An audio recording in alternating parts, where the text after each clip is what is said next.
آج بہت شور مچا ہوا ہے، میں دیکھ رہا ہوں میڈیا پہ پاکستان تحریک انصاف کے لیڈرز، جناب غزہ کی طرز کا آپریشن ہو گیا، فسطائیت ہو گئی اور بہت ہمارے ساتھ ظلم اور زیادتی ہوئی. یہ کہانی ہے پی ٹی آئی کے سیکریٹریٹ کی جو کہ G842 میں واقع ہے. یہ سیکریٹریٹ 1995 میں اس کی الاٹمنٹ ہوتی ہے اور یہ کلاس 3 شاپنگ سینٹر ہے G8 میں. اور کلاس 3 شاپنگ سینٹرز کیا ہوتے ہیں؟ اسلام آباد میں رہنے والے تو واقف ہیں، لیکن جو اسلام آباد کے باہر ہیں میں بتا دیتا ہوں کہ اسلام آباد کے ہر سیکٹر میں ایک بڑا مرکز ہے. جیسے F7 کا بڑا مرکز جو ہے ہماری جناح سپر مارکیٹ ہے، F6 کا بڑا مرکز جو ہے ہماری سپر مارکیٹ ہے، لیکن ہر سب سیکٹر کے اندر یہ کلاس 3 شاپنگ سینٹرز ہوتے ہیں. اگر F7 ہے 1 2 3 4 میں ہر سب سیکٹر میں یہ کلاس 3 شاپنگ سینٹرز ہوں گے اور ان کے اپنے کچھ قوانین ہیں، کوئی بلڈنگ ریگولیشنز ہیں. 2013 میں اس کا پلان منظور ہوا. 2013 میں ایڈیشنل ایک اور اس کے اوپر فلور بنانے کی اجازت مانگی گئی، جس کا CDA نے انکار کیا کیونکہ بلڈنگ ریگولیشنز کے تحت اس کی اجازت نہیں دی جا سکتی. اس کے باوجود اس وقت کے جو مالک تھے انہوں نے 2 ایڈیشنل فلور بنائے اور 4 کنال زمین اس پہ مزید قبضہ کر لیا گیا جب یہ PTI کا مرکزی سیکریٹریٹ وہاں پہ قائم ہوا.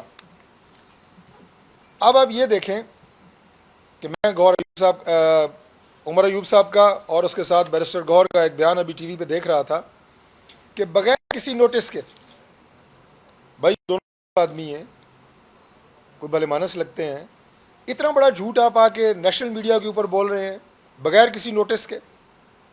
میں آپ کو عرض کر دوں کہ سب سے پہلا ان وائلیشنز کا نوٹس نومبر 19 2020 میں اس بلڈنگ کو جو PTI کا سینٹرل سیکریٹریٹ ہے اس کو جاری ہوا، اور اس نوٹس کی کاپی یہ آپ کے سامنے ہے. میں آپ کو یہ دے کے جاؤں گا آج، اور یہ برائے مہربانی آپ میں سے کوئی دوست بیرسٹر گوہر صاحب کو خاص طور پہ واٹس ایپ کر دیجئے گا.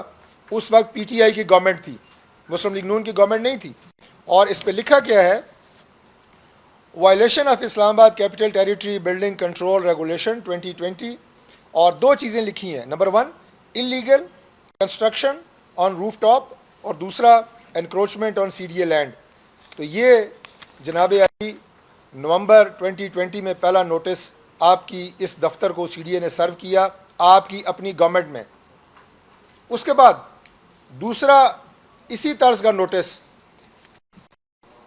فروری 2021 میں دوبارہ پاکستان تحریک انصاف کی گورنمنٹ ہے، یہ دوسرا نوٹس ہے. اس کی عبارت وہی ہے جو آپ کہتے ہیں نا کہ جناب شب خون مارا گیا، ہمارے ساتھ بڑا ظلم زیادتی ہوئی، اور خدا کا واسطہ ہے قوم کو بے وقوف بنانا اور جھوٹ بولنا بند کرو. کتنا جھوٹ بولو گے؟ یہ دوسرا نوٹس ہے، بغیر نوٹس کے کارروائی ہوئی کہتے ہیں. یہ بھی PTI کے گورنمنٹ میں جاری ہوا. میں نے آپ کو بتایا کہ 2015 میں ہمارے مرکزی سیکریٹریٹ کو ایک نوٹس جاری ہوا، ہم نے بند کر دیا. آپ کو دوسرا نوٹس آپ کی اپنی گورنمنٹ نے جاری کیا.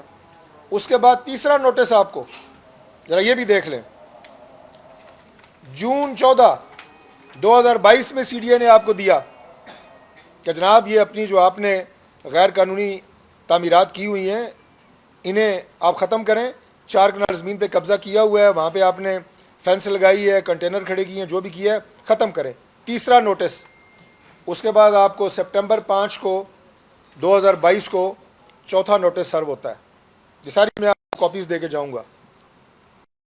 اور آخر میں 4 سپٹمبر 2023 کو فائنل شوکاز آپ کو جاری ہوتا ہے. یہ 5 نوٹسز ہیں جس کے بعد یہ کارروائی کی گئی جو این CDA کے بلڈنگ ریگولیشنز ہیں، جو CDA آرڈیننس ہے اس کے مطابق ہے. اور اس کو میں کیوں آج یہاں پہ آپ کے سامنے بیٹھا ہوں، میں کوئی CDA کا ترجمان نہیں ہوں. میں اس لیے یہاں پہ بیٹھا ہوں کہ آپ نے وفاقی حکومت کو پولیٹیکلی اس میں ملائن کرنے کی کوشش کی ہے. آپ نے اپنے بیانات سے، اپنے جھوٹ سے یہ ثابت کرنے کی کوشش کی ہے کہ آپ کے خلاف یہ کارروائی سیاسی بنیادوں کے اوپر ہوئی ہے، جبکہ ان 4 نوٹسز کے بعد جن میں سے 2 نوٹسز CDA نے، آئی ریپیٹ، پاکستان تحریک انصاف کے دور حکومت میں جب عمران خان پرائم منسٹر تھا اس وقت آپ کو دیے، لیکن آپ کے کانوں پہ جوں نہیں رینگی، آپ نے کوئی کارروائی نہیں کی. آپ نے یہ سمجھا قسم کے قانون اور ضابطے سے بالا تر ہے. آپ کا جو ایک تکبر، رعونت آپ کے اندر، آپ کی جماعت میں، آپ کی لیڈرشپ سے لے کے آپ کے ہر کارکن تک آپ نے وہ کلچر فلوٹ کیا ہوا ہے، یہ اس کا نتیجہ ہے کہ آپ نے کوئی کارروائی نہیں کی. آپ نے نہ کوئی عدالتی ایکشن لیا، نہ آپ نے سی ڈی اے کی کوئی بات سنی، اور آج آپ سیاسی بیان بازی، غزہ کی طرز کا آپریشن ہوا جناب، شب خون مارا گیا، فتائیت کی، یہ آپ کے صبح سے میں دیکھ رہا ہوں جناب کہ ٹی وی کے اوپر آ کے آپ جھوٹ بول رہے ہیں، لوگوں کو آپ غلط بات بتا رہے ہیں، اور ایسا لگتا ہے کہ جیسے آپ سمجھتے ہیں کہ آپ کے پاس کوئی لائسنس ٹو کل ہے. آپ کسی بھی قانونی ضابطے سے کوئی بالا تر مخلوق ہے. آپ کے اوپر پاکستان کا کوئی قانون وہ لاگو ہی نہیں ہوتا. ابھی بات کر رہے تھے تھوڑی دیر پہلے پریس کانفرنس، ہم آئین کی سربلندی کی بات کرتے ہیں، سبحان اللہ، ہم قانون کی سربلندی کی بات کرتے ہیں. او بھائی، آئین اور قانون تو یہ ہے جو میں نے آپ کے سامنے بتایا ہے. آپ کو اسلام آباد کا شہر پاکستان کا دارالخلافہ ہے، یہ کسی ضابطے کے تحت چلتا ہے. سی ڈی آرڈیننس باقاعدہ ریگولیٹ کرتا ہے اسلام آباد میں تمام بلڈنگز کو، ان کے بنانے کے عمل سے لے کے اس کے بعد اگر وہاں پہ کوئی بے ضابطگی کی جائے. آپ ان قوانین کو توڑنے کے مرتکب بھی ہو رہے ہیں، اور آپ کو بھی کیا جا رہا ہے، آپ کو نوٹسز دیے جا رہے ہیں. آپ کی اپنی حکومت نے دو نوٹس آپ کو دیے ہیں، بائی لاز کی وائلیشن ہے، آپ ان کو ختم کریں. لیکن آپ ختم نہیں کرتے، قانون سے اپنے آپ کو ماورا سمجھتے ہیں، اور اس کے بعد ہر چیز میں سیاست، ہر چیز میں جھوٹ، ہر چیز میں شعبدہ بازی، یہ آپ کا ایک وتیرہ ہے.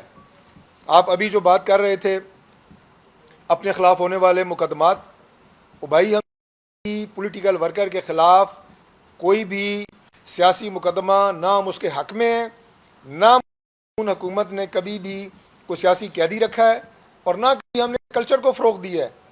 میں صرف آپ کی یادداشت کے لیے بات عرض کر دوں، پچھلا جو آپ کا دور حکومت تھا اس میں جو فسطائیت آپ نے اپنی اپوزیشن کے لوگوں کے خلاف رکھی، اسے بھولا کریں یہ ذکر کرتے ہوئے. آج آپ نے ڈاکٹر یاسمین راشد صاحبہ کا نام لیا، وہ ہمارے لیے بہت قابل احترام ہے، اور میں بالکل اس بات کے اوپر انشور کرتا ہوں کہ اگر ان کے خلاف جو مقدمات ہیں انہیں میڈیکل گراؤنڈ کے اوپر بھی انہیں رعایت جو ہے وہ دی جانی چاہیے.